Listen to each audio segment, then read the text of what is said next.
भी वो नियम लागू है, हमारा संवैधानिक अधिकार है। अब बात रही हमारे रेल प्रशासन की ओर से। रेल प्रशासन की ओर से 4 भागों में कर्मचारियों को बांटा गया था। उसमें से एक है कंटिन्यूअस कैटेगरी, उसमें हम आते हैं। HOER, अब वो चीज आपको बताऊंगा, नियम क्या है, निर्देश क्या है। नियम अलग, निर्देश अलग, और कोई भी निर्देश बनाए गए नियम का उल्लंघन नहीं कर सकता, और कोई भी नियम जो बन रहा है वो संवैधानिक अधिकारों का उल्लंघन करके नहीं बन सकता है। उसी तरह जेएनएसआर है, जेएनएसआर कोई भी है उसका उल्लंघन करके सेंट्रल रेलवे का जो भी है इसका मतलब सर्कुलर नहीं आ सकता, और उसका उल्लंघन करके डिवीजन का कोई भी अधिकारी कोई भी निर्देश जारी नहीं कर सकता है। तो अभी HOER बनाया गया हमारे लिए, उसमें कंटिन्यूअस कैटेगरी में कहा गया कि आपके एक सप्ताह में 54 घंटे से अधिक ड्यूटी नहीं होनी चाहिए। सॉरी, पहले 48 घंटे का दिया उन्होंने कि 48 घंटे से अधिक ड्यूटी नहीं होनी चाहिए कंटिन्यूअस कैटेगरी के लिए। उसमें हम रनिंग स्टाफ को, कंटिन्यूअस कैटेगरी में भी हम रनिंग स्टाफ एक अलग भाग है। तो हम रनिंग स्टाफ के लिए पर डे 1 घंटा, यानी कि साइन ऑन और साइन ऑफ के लिए जो होता है ना उसको बोलते हैं प्रिपरेटरी और कंपल्सरी रेस्ट, मतलब टाइमिंग, ठीक है। तो वो आधा घंटा पकड़ के 6 घंटा को ऐड किया उसमें, यानी कि 48 + 6 54। 7 दिन में 1 घंटा रेस्ट माइनस कीजिए, 6 दिन वर्किंग करना है, 6 दिन के हिसाब से 54 घंटे का है, आप उसको कैलकुलेशन कर सकते हैं। 9 घंटे हमारी ड्यूटी है। उसी को रेलवे बोर्ड ने पत्र जारी करके हम लोगों को निर्देश दिया। वो निर्देश था, रूल क्या था, 54 आवर। तो रेलवे बोर्ड ने स्पष्ट किया कि आपकी एक सप्ताह में 54 घंटे से अधिक नहीं होगी, और एक बार की ड्यूटी 9 घंटे से अधिक नहीं होगी, इसलिए उसने लिखा स्पष्ट। उसके पहले की लड़ाई क्या थी, ये तो 2016 में HR में अमेंडमेंट हुआ, और उसका HOER का, ये अपना हाई पावर कमेटी का आया। 2005 में HOER में अमेंडमेंट हुआ। उससे पहले 1968 का था HOER। 1979 में अभी 13 अगस्त को हमने विजय दिवस मनाया। आप लोगों को मालूम है विजय दिवस किस उद्देश्य से मनाया, इसके सभी मटेरियल आपको दिया मैंने। विजय दिवस में लगभग 86 डिमांड थे। 1973 का स्ट्राइक हुआ, बहुत सारे उसकी कहानी है, कहानी में जाएंगे तो बहुत लंबा इतिहास है, लेकिन उस आंदोलन से यह तय हुआ कि रनिंग स्टाफ की ड्यूटी 10 घंटे होनी है, sign on to sign of.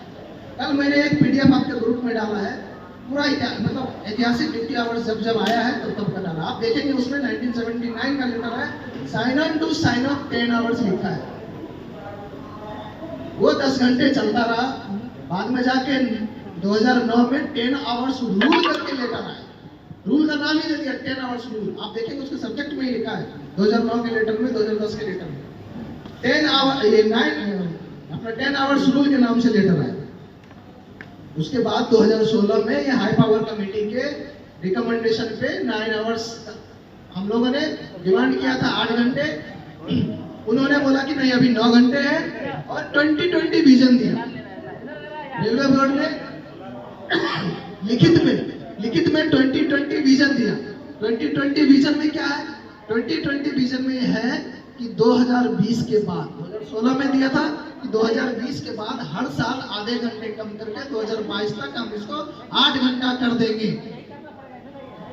अब इतना स्पष्ट निर्देश होने के बावजूद भी आज 2025 में पूना मंडल के रेल अधिकारी 12 घंटा का नियम बता रहे हैं।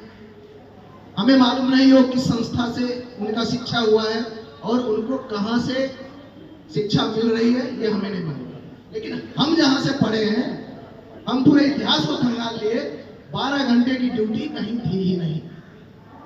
आप किस उद्देश्य से बोल रहे हैं 12 घंटे की ड्यूटी, यानी कि आप हमारे संवैधानिक अधिकार का उल्लंघन किया, HOER का उल्लंघन किया, रेलवे बोर्ड के निर्देश जो दिए गए उसका उल्लंघन किया। तो इतने सारे उल्लंघन करने का आपको क्या दंड मिलना चाहिए? दंड तो देना पड़ेगा ना, उल्लंघन कर रहे हैं। आज की स्थिति ऐसी आ रही है कि आप अगर इसका विरोध कर रहे हैं तो आपको दंड दिया जा रहा है। वो दंड डराने के लिए, वो इंप्लीमेंट नहीं कर पाएगा। आपको मैं पहले भी बताया, ऐसी चीजों के लिए सांगठनिक शक्ति का होना जरूरी है। साउदर्न रेलवे के कर्मचारियों का हम फिर से एक बार अभिनंदन करते हुए क्रांतिकारी सलाम देंगे, क्योंकि उन्होंने भी ड्यूटी आवर्स की लड़ाई लड़ी। 350 चार्जशीट आए थे, 350 चार्जशीट में एक भी दंड नहीं हुआ। सांगठनिक ताकत थी। अब आप उस 350 कर्मचारियों का आप मानसिकता को जानिए, उसको परखने का प्रयास कीजिए। क्या 350 कर्मचारी ने कभी सोचा होगा कि नहीं फलाने नहीं कर रहा तो हम भी नहीं करेंगे? उसकी मानसिकता ये थी कि हमारा आज भाई को चार्जशीट दिया है, हम भी गाली खाने करेंगे तो हमको भी दे चार्जशीट। यह सीख उनको कहां से मिली? पुरानी गांधीवादी टाइम में जब हम देश की स्वतंत्रता के लिए लड़ रहे थे, उस समय ऐसे ही मूवमेंट चलाया जा रहा था। जेल में भरोगे, हमारे साथी को जेल में भरा है, हम भी जेल में जाएंगे, वही है। चार्जशीट दोगे, हम भी लेंगे चार्जशीट। और सबसे बड़ी बात कि चार्जशीट के लिए अभी एक पागल कुत्ता होता है, पागल कुत्ता रोड पे चल रहा है, अगर आप उसको अगर बोल देंगे या थोड़ा उसको हड़का देंगे या मान लीजिए कि उसको पत्थर फेंक दिए पागल कुत्ता को कि भाई साइड हट जाओ, हम जाने वाले हैं, या आपके गेट पे खड़ा है वो साइड में हटेगा, वो आपको काट लेगा, वो काट लेगा। वही पागल कुत्ते की तरह व्यवहार कर रहा है आज का पुणे मंडल का प्रशासन हमारे साथ। आप अगर इस चीज का विरोध कर रहे हैं कि हम 9 घंटे के अधिक काम करने में समर्थ नहीं है, रेल के ऑपरेशन के हिसाब से वो सेफ्टी के साथ मतलब सही नहीं है, वो आपको चार्जशीट दे, मतलब पागल कुत्ते की तरह काट ले रहा है चार्जशीट। तो अगर वो कुत्ते ने काटा तो हमने उसको रेबीज इंजेक्शन भी ढूंढा है। पहले हमने उसको इम्प्लीमेंट किया, अपने जो भी हमारे बॉडी मेंबर्स हैं उनके बीच हमने उसको इम्प्लीमेंट किया कि उनकी फाइनेंशियल कंडीशन को कैसे फुलफिल किया जाए, क्योंकि वो लड़ भी रहे हैं, अपना समय भी दे रहे हैं, दिन रात जगह है, मतलब संघर्ष भी दे रहे हैं। तो अगर उनको आर्थिक नुकसान अगर कर रहा है प्रशासन, हम तो उसके लिए लड़ेंगे। जो भी चार्जशीट है, लिखने का, पढ़ने का कानून तरीका, हम उसके लिए लड़ रहे हैं। लेकिन जब तक उनका वो चार्जशीट कैंसिल नहीं होगा, तब तक जो आर्थिक नुकसान हो रहा है वो अकेला क्यों है?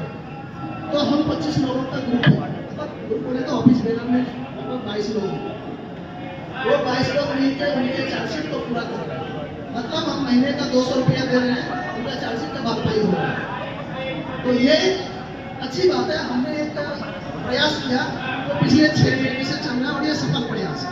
तो अब हम इसको आप लोगों के बीच ओपन करेंगे, एक कॉन्स्टिट्यूशन बनाएंगे, मतलब हर चीज का एक संविधान होता है, वो संविधान बनाएंगे।